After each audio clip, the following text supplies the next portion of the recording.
Dear students, good evening to all of you. आज का जो मेरा वीडियो है वो ये स्पेशली मुझे उन स्टूडेंट्स को जो इन्फॉर्म करने के लिए है जो पढ़ने में बहुत अच्छे होते हैं, लेबोरियस होते हैं, उनके मार्क्स भी अच्छे आते हैं और वो सेकेंड या थर्ड ड्रॉप जब कर रहे होते हैं तो अक्सर ऐसा देखा जाता है। नीट की प्रिपरेशन करने वाले बच्चों की मैं बात कर रहा हूँ कि ऐसे बच्चे बायोलॉजी को लेकर के बहुत ही केयरलेस हो जाते हैं। बायोलॉजी में चाहे वो जूलॉजी हो चाहे वो बॉटनी हो, उन्हें ऐसा लगता है कि इन चीज़ों को हमने लास्ट ईयर अपने कोचिंग में भी पढ़ा था और फिर से हम उन्हीं चीज़ों को पढ़ रहे हैं, तो इसलिए उसमें अपना समय जो है देना अब टाइम का वेस्टेज है। जबकि मेरा ये बहुत ही बारीक और बिल्कुल एक्यूरेट ऑब्जर्वेशन है कि इन अच्छे बच्चों को किसी भी तरीके से बायोलॉजी में केयरलेस नहीं होना चाहिए, बल्कि और ज़्यादा अलर्ट होना चाहिए। और ज़्यादा अलर्ट का मतलब ये है कि अगर वो बच्चे अच्छे हैं, 550 प्लस हमेशा किसी भी टेस्ट में मार्क्स लाते हैं, तो डेफिनेटली वो अच्छे हैं, उनकी तैयारी अच्छी है।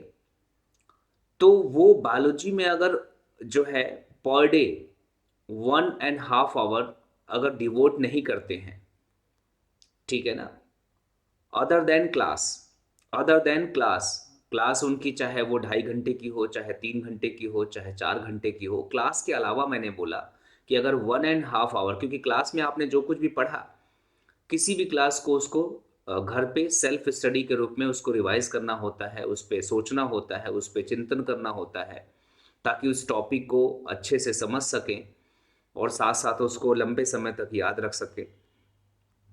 तो अगर उन्होंने अपने क्लास के टाइम के अलावा अब 1.5 से जो है 2 घंटे अब नहीं दिए बायोलॉजी को, तो फिर ऐसा हो सकता है कि आपके टेस्ट में नंबर बहुत अच्छे आते रहें और आपको इस बात का कभी एहसास ना हो कि मेरी बायोलॉजी जो है डाउन हो रही है।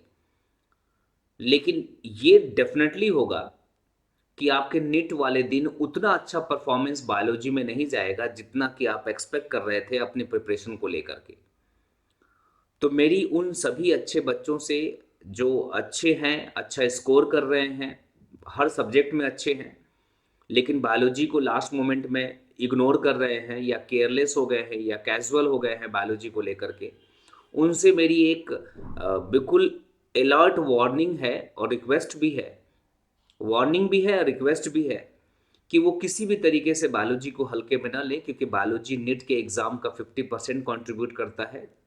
अगर 720 का जो है एग्ज़ाम है, तो उसमें से 360 अकेले बायोलॉजी के लिए होते हैं और मैं उम्मीद करूंगा कि अगर आप अच्छे हैं तो साबित करिए कि बायोलॉजी में आपके 360 हर टेस्ट में आ रहे हैं और नीट वाले दिन तो 100% आने चाहिए।